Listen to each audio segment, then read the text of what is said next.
네, 여러분 안녕하세요. 오늘은 제가 수급의 비밀에 대해서 좀 풀어드리려고 합니다. 여러분들 수급에 대해서 이렇게 자세하게 설명하는 영상들은 잘 없는 것 같아요.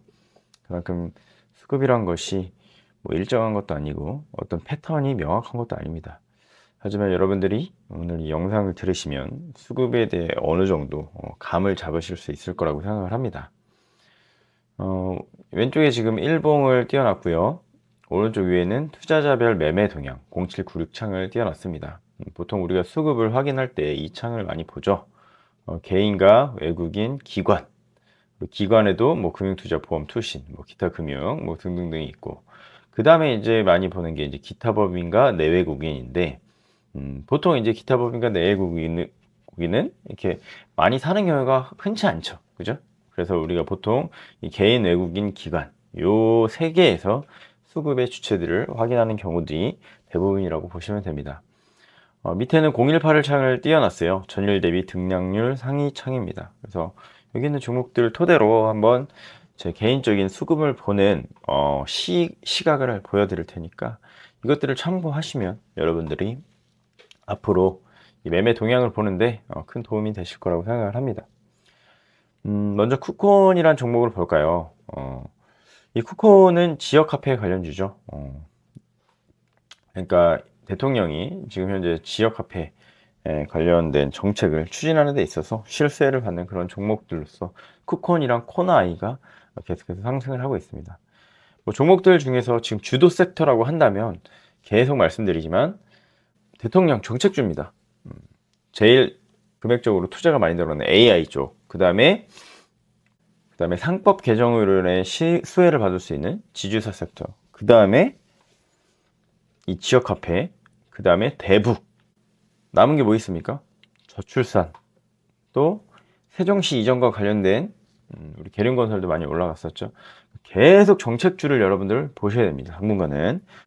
이거는 뭐 대통령을 좋다 싫다를 떠나서 이재명 대통령 같은 경우는 추진력이 좀 강한 편이라서 공약들을 좀 단계적으로 이행해 나가려는 그런 움직임을 많이 보일 거기 때문에 신재생도 있죠. 참 굉장히 중요한 섹터 중에 신재생 에너지도 있습니다. 그래서 이런 종목들이 올라가는데, 예를 들어서 이제 쿠콘이라는 종목을 한번 보자고요. 이 쿠콘이라는 종목이 지금 상한가를 한번 터치했다가, 그죠? 한번 꼬리를 달고 내려왔고, 자, 이 고점을 뚫어주면서, 멀리 보면 이런 모습이죠. 고점을 뚫어주면서 이렇게 상한가로 또 마무리를 했습니다. 그러면서 또 전고점 부분까지 올라와 있죠. 그런데 이때 수급을 보시면 외국인 뭐 3만주, 12,000주 이렇게 사면서 올라갔어요. 기관은 팔았죠. 그러니까 결국에 이 장대, 양봉 두 개를 끌어올린 주체가 누구라고 볼 수 있습니까? 네, 외국인이라고 볼 수 있는 거죠. 그러니까 이게 굉장히 중요한 단서가 되는 거죠. 그러니까 얘는 외국인이 주포라는 거예요, 주포. 물론 이게 뭐 검은머리 외국인, 흔히 말하는 그런 세력이냐, 뭐 실제 외국인이냐, 뭐 그런 게 중요한 게 아니라 어쨌든 이 종목은 외국인이 끌어올리고 있고, 그죠? 기관이 주포는 아니라는 겁니다. 외국인일 경우에 보통 프로그램으로 많이 들어오는 경우들이 많죠. 그러면 여러분들이 아셔야 되는 거는 이 쿠콘이라는 종목은 보시면 이 프로그램 매매를 잘 봐야 되는 종목이라는 거예요. 프로그램이 어떻게 돌아가느냐에 따라서 얘의 등락이 결정이 된다는 거죠. 시초가에 이렇게 올라갈 때 빠질 때도 전부 다 프로그램이 관여를 많이 했을 거다라는 거고, 그 다음에 쭉 올라갔을 때 결국에 상한가를 닫았던 그 주체도 바로 뭐다? 프로그램이라는 거죠. 그 다음, 그럼 이 상한가가 풀릴 때 분봉이거든요. 일분봉으로 풀렸을 때는 또 누가 풀었냐? 그것도 프로그램일 가능성이 크다라는 겁니다. 무조건일 거는 아니지만 기본적으로 외국인이 주포이기 그럴 수 있다. 자, 그리고 나서 여러분들 해석해야 될 것 중에 하나가 뭐냐면 개인이 많이 샀다는 겁니다. 외국인과 기관이 많이 사고 팔고 이것도 중요하지만 개인이 많이 샀느냐 팔았느냐도 굉장히 중요한 부분이에요. 근데 보시면 많은 수급적인 부분에서 지금 외국인이 산 것도 중요하지만 기타 법인이 많이 팔면서 그 수급이 어디로 갔다? 개인이 많이 갔다. 개인이 많이 샀다는 거죠. 그러면 일단 이 종목은 좀 제한 가능성에 대해서 좀 생각을 해봐야 돼요. 왜? 어쨌든 많은 부분의 물량이 개인으로 넘어갔어. 그러면 상한가를 가고 쿠콘이 다음날까지도 이제 상승을 할 수 있겠지만 이미 이평선에서도 많이 올라와 있죠. 그죠? 5일선에서 많이 떨어져 있고 한 번 더 상승하면 더 올라가겠죠. 그랬을 때 개인이 물량을 많이 가지고 있기 때문에 아마도 세 번째 상승에서 멈추고 조정을 받을 가능성이 크겠구나. 이렇게 생각을 많이 합니다. 이해되시죠?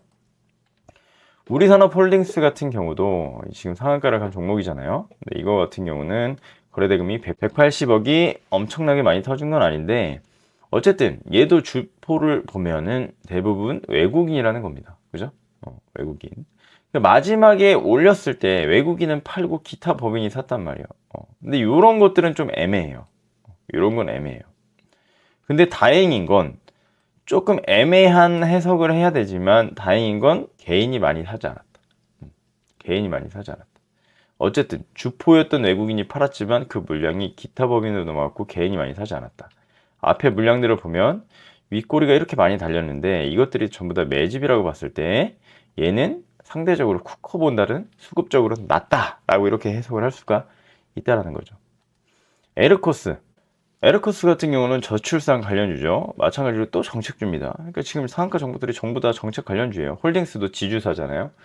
자, 그랬을 때 얘 같은 경우는 외국인은 모았다가 팔고 나갔어요. 그러면은 외국인이 주포가 아닌가? 실제 주포는 기타 법인과 개인인가?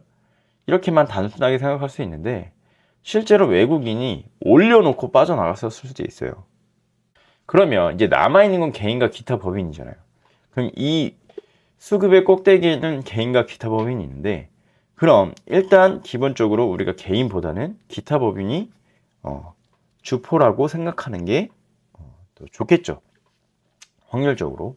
그런데 그렇다고 개인이 아예 물량을 안 옮기는 주체냐? 개인 중에서도 세력들이 개인 계좌로 올리는 경우도 흔치는 않지만 꽤 있습니다. 특히 잡주 같은 경우 그래요.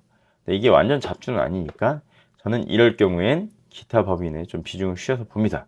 그래서 기타 법인이 일단은 이 이후의 상승에 있어서는 주포라고 생각을 하는데 이거 같은 경우는 외국인이 다 빠져나가고 개인의 물량이 좀 있기 때문에 이것도 엄청 베스트인 수급은 아니다 라고 해석을 하는 거죠. JST나 같은 경우는 오히려 좋습니다. 이거 상한가 빨리 갔죠. 빨리 갔는데 개인들이 일단 많이 팔았어요. 이거를 굉장히 저는 중요하게 봐요. 그러니까 외인 기가 뭐 기타 법인이 샀느냐 팔았느냐도 중요하지만 개인이 일단 다 팔렸잖아요. 다 털렸다. 그럼 이건 좀 오히려 앞에 새 종목보다는 상승 가능성이 좀 더 있을 수 있겠다. 이렇게 생각을 한다는 거죠. 이건 개인적인 해석입니다. 자, 그런데 이거는 금액이 굉장히 적은 주식이잖아요. 그죠? 그리고 외국인은 샀다 팔았고 이것도 기타 법인이 많이 샀죠. 기타 법인 쪽에서 이제 들어와서 물량을 더 끌어올릴 수도 있다. 뭐 이런 생각을 많이 하는 거고요. 지엔코 같은 경우도 이제 이거는 근데 너무 잡주라서 이런 것들은 좀 안 보는 게 좋습니다. 재료 자체가 이게 말도 안 되는 재료로 올라간 거라서 이런 건 안 보는데 개인 외국인 다 마이너스인데 기타 범인이 또 올라갔잖아요. 이렇게 기타 범인이 사실 주포로 올라가는 경우가 그냥 흔한 건 아닌데 계속 모든 종목들이 기타 범인이 주포가 돼서 오르고 있어요. 어쨌든 개인이 이것도 많이 털렸다는 점에서 좋게 본다는 겁니다. 이해되시죠? 성강밴드 같은 경우는 외국인들이 쭉 샀잖아요. 이거는 그냥 무조건 주포가 외국인이라고 보시면 돼요. 근데 제가 진짜 중요하게 말씀드리고 싶은 게 이런 거예요. 제가 몇 번씩 말씀을 드리는데 외국인이 이 봉에서 엄청나게 많이 샀잖아요. 그죠? 그러면 이제 사람들은 외국인이 엄청나게 샀네. 무조건 다음날 간다. 이렇게 생각을 하는데 그렇게 생각하면 안 된다고요. 이 28만 주가 어디서 들어왔느냐가 굉장히 중요해요. 보세요. 이 프로그램을 분석을 해봐야겠지만 어디서부터 이 프로그램이 많이 들어갔느냐도 중요하거든요. 이렇게. 자, 보세요. 28만 주 중에 대부분이 지금 오전에, 그죠? 오전 10시. 이때 이미 26만 주 막 이렇게 들어왔잖아요. 뒤는 안 보겠습니다. 뭐 오전에 어쨌든 굉장히 빠르게 들어왔다. 여기서 여기까지 올리는데 이미 28만 주 다 사놨어.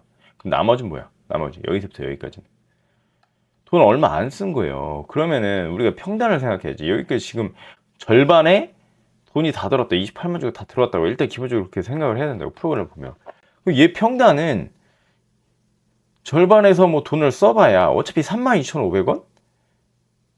한 요 정도 되겠죠. 왜? 이 절반의 돈을 다 썼잖아. 그럼 여기까지. 그럼 그동안 매집해온 것도 다 합쳐봐야 평단이 진짜 한 요 정도라고 봐야 된다고요. 요 정도라고. 내가 봤을 때 진짜 많이 써서. 그러면 얘 여기까지 외국인이 올려놨지만 이제 여기까지는 다음날 오히려 떨어지기가 더 쉬운 종목이야. 이 종목은. 이해되세요? 이거 진짜 중요한 겁니다. 얘가 이 수급을 거의 절반 정도 이 평단으로 올려놨고 이 그동안 모아놓은 것도 다 밑에서 모았잖아요. 그럼 얘 평단은 이 절반까지 빼도 얘는 손해가 아니라고. 그럼 당장에 이제 내일부터 얘는 조정받을 가능성이 더 큰 종목이라. 이런 종목들이. 이해되세요? 물론 개인들이 털렸죠. 털렸지만 이거 막 이제 아침에 살짝 올린 척하다가 윗골이 달리고 쭉 내리는 순간 개인들이 다 물리고 이제 그렇게 만들 수도 있는 종목이라는 거예요. 이 종목은. 이런 생각이 눈에 들어오셔야 됩니다. 아시겠죠? 네. 오히려 더 위험할 수도 있다. 이런 종목이. 헥토 파이낸셜. 뭐 잡주긴 한데 뭐 이것도 개인이 샀죠. 이런 것들을 별로 좋게 안 본다는 거죠. IT센 글로벌. 이런 거 되게 좋아요. 저는 IT센 글로벌 같은 수급을 굉장히 좋아하는 편이에요. 보세요. 이 전고점 넘어왔죠. 이거는 외국인이 슈퍼였다. 기관이 슈퍼였다. 그러니까 결국엔 이거는 양매수의 패턴인데 번갈아 가면서 하잖아요. 그러면서 기관이 샀는데도 외국인은 얼마 안 빠져나갔어. 그죠? 걔는 엄청 털렸네. 물론 이것도 평단으로 따진다면 아까 말한 대로 얘도 다음날 하락해도 한 14,000원까지 하락해도 문제가 없어. 문제가 없어. 마찬가지 같은 생각이에요. 여기까지 하락해도 조정받아도 얘네 둘 다 평단에 문제가 없을 거라고. 얘네들. 그렇지만 어쨌든 양매수로 들어왔다는 거 자체가 이 주가를 방어해 줄 가능성이 크다라는 겁니다. 왜? 한쪽이 팔면 그 물량을 한쪽에서 받아주는 꼴이 되니까. 그래서 양매수가 굉장히 좋은 거예요. 주체가 원웨이로 성광밴드처럼 하나의 주체로 이렇게 몰빵으로 들어와 버리면 오히려 위험할 수 있다.